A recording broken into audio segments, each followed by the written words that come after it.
Hello divine parents, welcome to joyful nest channel में आपका स्वागत है। आज हम जानेंगे बच्चे की परवरिश के 4 इम्पॉर्टेंट पिलर के बारे में, जो कि पहला है आप खुद, दूसरा माँ बाप का रिश्ता, तीसरा स्कूल और टीचर, और चौथा सोसाइटी और फैमिली मेम्बर्स। और इन्हीं चारों के आधार पर टिका होता है उसके पूरे जीवन का भविष्य। और आज सिर्फ पहले और दूसरे के बारे में हम बात करेंगे। ये सिर्फ पेरेंटिंग टिप्स नहीं, ये एक आईना है जिसमें आप अपने बच्चों का कल देख सकते हैं। तो शुरू करते हैं पहले पिलर से, जो है आप खुद। तो पहला पिलर है आप खुद, द फर्स्ट टीचर। ये सवाल आज मैं हर पेरेंट से करना चाहती हूँ। क्या हमें खुद को सिर्फ मम्मी पापा तक सीमित कर लिया है? मैं फिर से सवाल दोहराती हूँ, क्या हमने खुद को सिर्फ मम्मी पापा तक सीमित कर लिया है? एक छोटी सी इंसिडेंट ने मुझे अंदर तक जगा दिया। एक दिन मैंने 8 साल के बच्चे से पूछा, तुम्हारी मम्मी का हॉबी क्या है? तो उसने बड़ी मासूमियत से जवाब दिया, मेरे लिए खाना बनाना, घर का काम करना, सबका ख्याल रखना। तो मैंने और जिज्ञासा से उससे फिर से पूछा, और आपके पापा का क्या हॉबी है? तो उसने कहा, पापा का ऑफिस जाना, पैसे कमाना। बस यहीं पर मेरे अंदर एक चुप्पी सी छा गई। क्या यही हमारे शौक है? क्या वाकई हम पेरेंट्स ने खुद को सिर्फ रोल में बांध लिया है? क्या हमारी पहचान सिर्फ सेक्रीफाइस बनकर रह गई है? सच ये है कि बच्चा झूठ नहीं बोल रहा था। उसने तो वही बोला जो उसने अब तक देखा। गलती हम सब की है, जो अपने पैशन, अपने सपने, अपनी ख्वाहिशों को दबा कर जी रहे हैं। और फिर हैरानी होती है जब हम चिड़चिड़े हो जाते हैं, गुस्सैल हो जाते हैं, अपने गुस्से को किसी और पे नहीं, अपनी ही अधूरी ख्वाहिशों की आवाज़ को जो अंदर ही अंदर चिल्ला रही होती है। तो अब वक्त है कुछ बदलने का। हमें चाहिए कि हम अपने बच्चों के साथ खुलकर ये बात करें, बेटा मैं भी एक इंसान हूँ, मेरी भी पसंद नापसंद है। जब बच्चा देखेगा कि उसकी मम्मी डांस क्लास ज्वाइन कर रही है, पापा अपने काम से वीकेंड पर गिटार सीख रहा है, तो वो भी सीखेगा कि ज़िंदगी सिर्फ जिम्मेदारी नहीं, ज़िंदगी खुद को जीने का नाम भी है। मैं तो हमेशा अपनी बेटी को कहती हूँ, मैं तेरे माँ से पहले एक उषा गुप्ता हूँ। तो चलो एक दूसरे के ग्रोथ और हॉबीज़ को पूरा करने में एक दूसरे का साथ दें। बड़े खूबसूरत कोट एक मैंने पढ़ा था, अपनी पहचान मत भूलिए, क्योंकि वही तो अपने बच्चे को सिखा रहे हैं जीना कैसे है।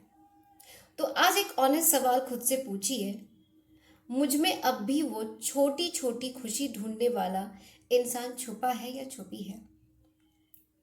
क्या मैं अपने बच्चे के सामने एक जिंदा इंसान बनकर रहना चाहता हूँ या चाहती हूँ, या सिर्फ एक रोल? क्या आप खुद अपने लिए खुश हैं? क्या आप अपनी सेल्फ रेस्पेक्ट को मानते हैं? क्या आप अपनी फीलिंग को ध्यान में रखते हैं? बच्चे को सिखाने की जरूरत नहीं होती, वो आपको देखकर ही खुद सीख लेते हैं। अगर आप खुद से प्यार करते हैं तो वो भी सीखेंगे। मैं भी प्यार के लायक हूँ, मैं अपने इमोशन को समझ सकता हूँ। सेल्फ लव सीखते हैं, इमोशन स्ट्रेंथ क्या होती है वो सीखते हैं, खुद पर विश्वास रखना सीखते हैं, हर सिचुएशन का सामना करना सीखते हैं। अब हम दूसरे पिलर की बात करेंगे। तो दूसरा पिलर है हस्बैंड वाइफ का रिश्ता।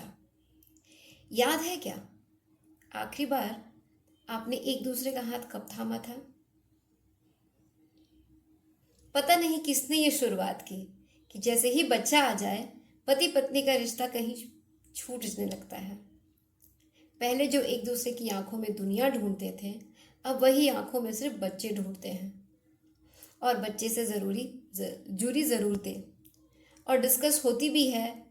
वक्त अगर साथ बिताते भी हैं तो उसमें सिर्फ उसके स्कूल, उसकी एक्स्ट्रा एक्टिविटी, उसके फ़ी वगैरह वगैरह की बातें होती हैं, और रिस्पॉन्सिबिलिटी का काउंटडाउन शुरू हो जाता है।